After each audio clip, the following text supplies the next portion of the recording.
Bismillah. Assalamualaikum warahmatullahi wabarakatuh. Alhamdulillahirabbil alamin alladzi akmalana min amal salih wal amal wal ibadah. Asyhadu an la ilaha illallah wahdahu la syarikalah. Lam yalid wa lam yulad wa lam yakul lahu kufuwan ahad. Wa asyhadu anna Muhammadan abduhu wa rasuluh sallallahu alaihi wasallam la nabiyya ba'dah amma ba'd.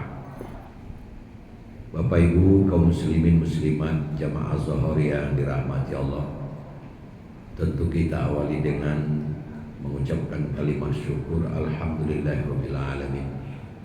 Sampai detik ini kita masih diberikan rahmat, terutama sekali rahmat hidup. Nafas masih turun naik dari hidung kita sebagai satu pertanda bahwa Allah masih memberikan kesempatan kepada kita.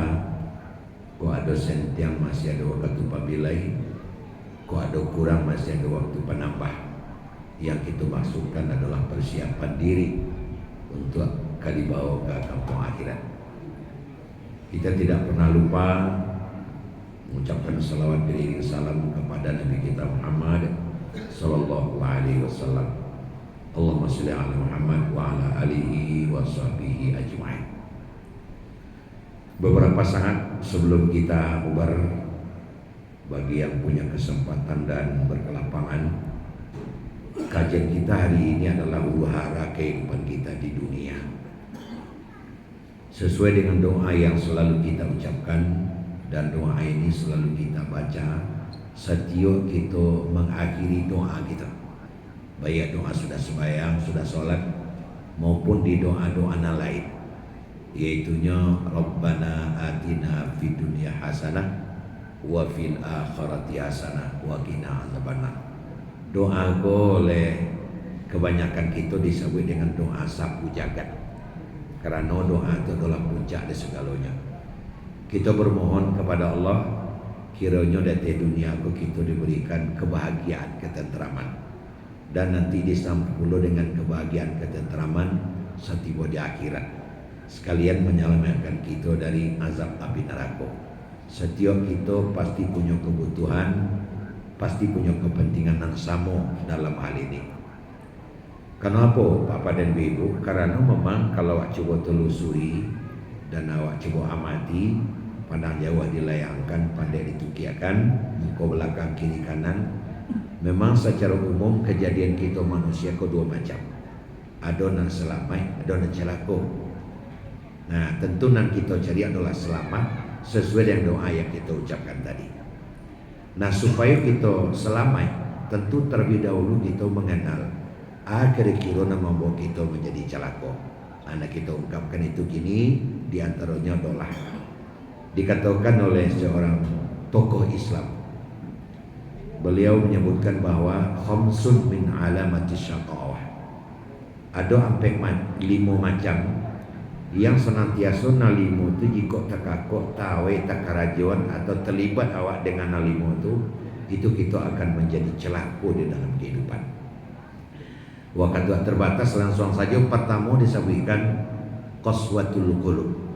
Kalau dalam menghadapi hidup ini, saja profesi awak, saja kerja awak, di masa awak berada, apabila awak qaswatul qulub, memiliki hati nan kareh, tujuannya celaka. Hati nan kareh hati. Bahasa sehari-harinya kareh gigi, kareh engkau. Nah, kalau itu nak dibawakan awak celaka. Hatiku ada yang lembut, ada yang kareh. Nah, hati yang kareh kono sebenarnya Pak Ibu sekalian berbahagia, hati nandak nama tembus oleh kebenaran. Salah satu di antara ciri hati nan kareh itu adalah kalau diberikan nasihat, pantulkan nasihat ke tempat lain. Bahkan makin disusun makin berserah, makin diperancak keburuan. Apabila nasihat nasihat, maka kalangnya itu sakit hatinya kawan. Itu ciri-ciri orang yang punya qaswatul qulub, hati nak kareh. Lah jale nasihat yang diajarkan dek kawan tu kepentingan lainnya, tapi nyo tetap ngerekam. Mungkin kau sebagai contoh, mungkin tak sasak-sasak atau mungkin tak gage-gage di dapur, tiba orang di pipi. Awak menuju pasar, tengah jalan basuh aja kawan. Mungkin tak sasak-sasak apa ataupun ibu dari dapur ke pasar, arang di pipi nampak. Langsung naik sekali itu. Ya orang kan di pipi renyo tak di pipi kawan, sangat jauh mah kecil. Hanya tadi jalan. Beko lah hilang dari mata orang nama dia nasi kok hanya apa ya mah. Nyapu arang kok. Itu qaswatul qulub namanya itu. Kadang lah dari kadai ataupun dari rumah lah dipasang saru lah diambil hutu awak kasmahan jemaah ke masjid raya mah. Tapi pas tiba di gerbang tu orang menyapu. Kasolat apa? Dah dia kagak boleh binatang je. Hanya langsung binatang. Jadi pantang bana dia giana sebantu. Oleh karena itu orang yang qaswatul qulub yang hatinya kareko itu nan murah tumbuh dalam hatinya itu hasad, dengki, dendam, adu domba itu namanya. Itu harus awak hilangkan dan jangan sampai awak qaswatul qulub. Yang kedua, jumudul ain, memiliki mata nan tak pernah menangis. Dalam istilah kau mata nan kareh, tidak pernah menangis. Artinya tidak pernah menangis, tidak pernah menghisap diri. Sebab Pak Ibu, satu amal yang sangat dipujikan dek Nabi adalah mengana dosa masa lalu. Tidak mungkin nak berdosa, nak ada. Jadi mengana kesalahan awak pada masa lalu itu dalam pintu gerbang keselamatan. Lupa atau nisyan kepada dosa-dosa awak lalu itu merupakan ancaman untuk selalu menambah dosa itu.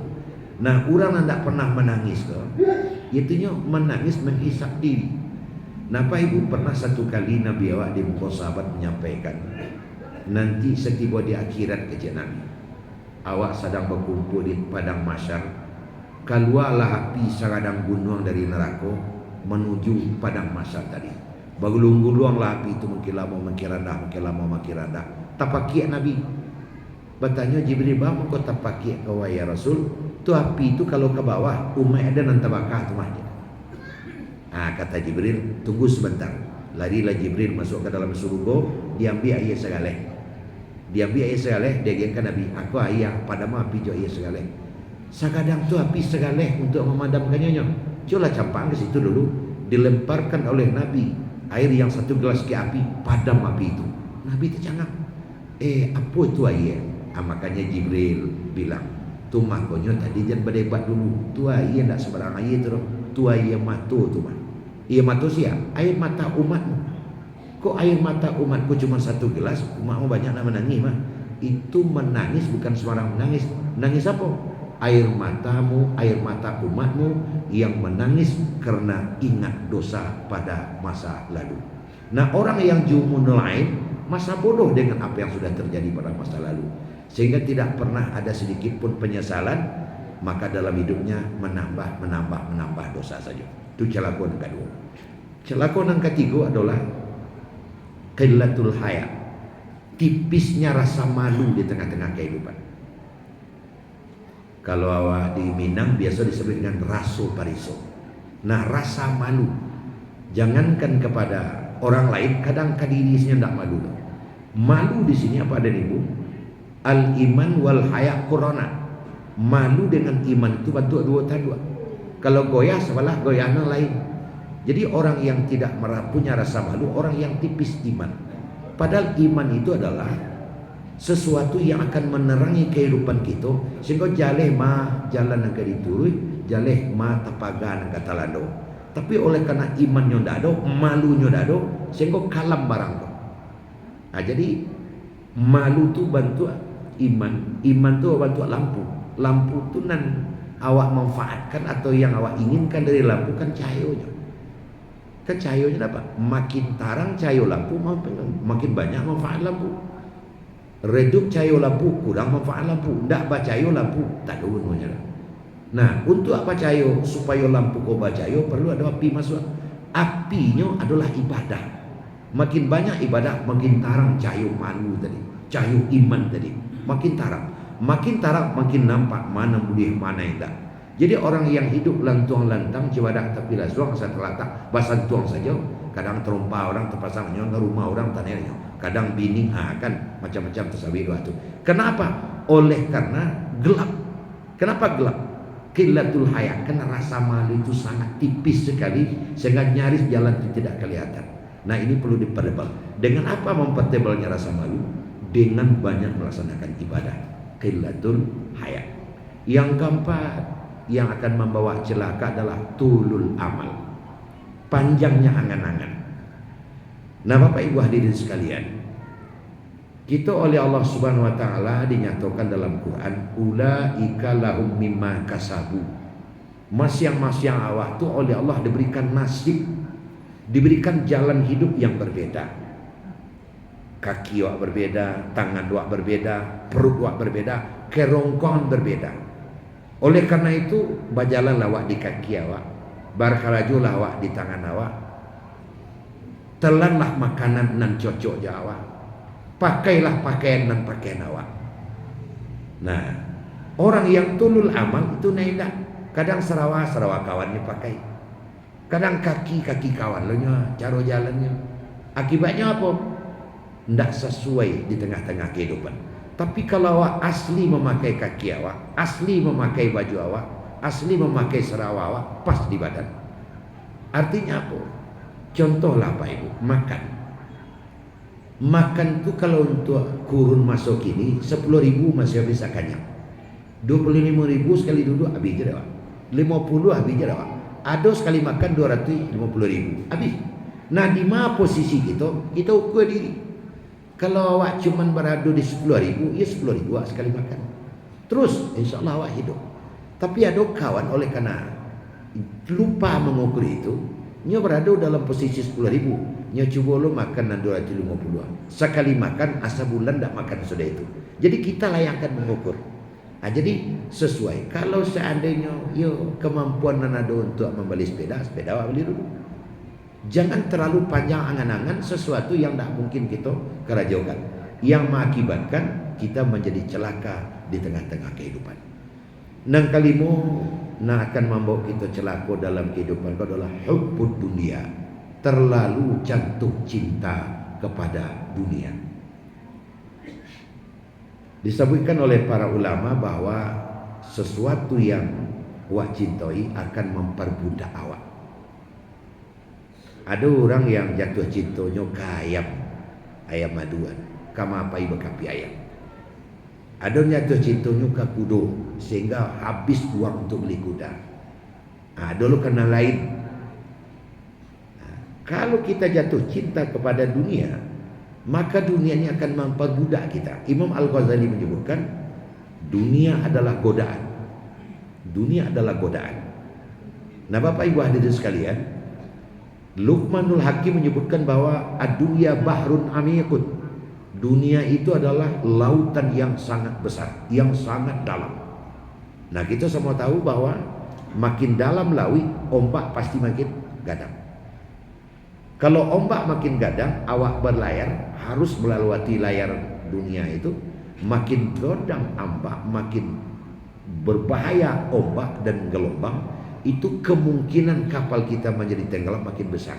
Nah, dunia adalah itu. Tapi ada orang yang selamat sampai ke tujuan. Kenapa? Karena dia tahu bahwa ombak yang akan dia alami itu, lalui itu adalah besar. Dia persiapkan diri. Nah, apalah ombak dunia itu? Nah, ombak dunia itu adalah, kalau kecil Hamka disimpulkannya menjadi 3. Harta, jabatan, dan wanita. Kok ombak dunia? Nah, ratu-ratu apa pada ibu acak lihat orang yang tenggelam dalam kehidupan dunia, baik dalam sejarah maupun nanti jadi zaman kini. Ratu-ratu orang yang terjatuh, orang yang celaka karena dek karam tak pandai menghadapi ombak. Kalau cerita dalam Quran, Firaun, itu jabatan hancur. Qarun, Namrud. Kalau tidak dek karena ratu, mungkin karena jabatan. Khusus ratu jabatan ko basana. Kanduang koma tamanan tuan tamanan bunsu nak jalan tamanan suluang. Kenapa? Karena kejadiannya tentang kehidupan ada kedua-duanya. Ada yang kerana dek dapat jabatan, nyoba gunakan jabatan mencari harta. Ada oleh karena hartanya melimpah ruah, nyambi aratu untuk ambil di jabatan. Kedua-duanya saja terjadi. Nah, kalau ikolah dikerjakan, itu namanya tenggelam. Nah, ada oleh karena biasanya orang yang sudah kena oleh harta, kena oleh jabatan, sangat rawan kena oleh wanita. Di sini disebutkan wanita. Sebenarnya kalau untuk wanita tentu laki-laki. Tapi kenapa wanita yang didulukan? Karena ada banyak kali laki-laki. Nah, Nabi kita Muhammad SAW juga menggambarkan di dalam peristiwa Isra dan Mi'raj, kan Nabi diperlihatkan oleh Allah seorang perempuan tua. Lalu Nabi bertanya kepada Jibril, siapa tu Jibril? Tu ndak urang tu doh, itu perumpamaan tu, kecil Jibril. Itu adalah dunia. Itu adalah dunia. Oh, jadi jenis kelamin dunia itu wanita.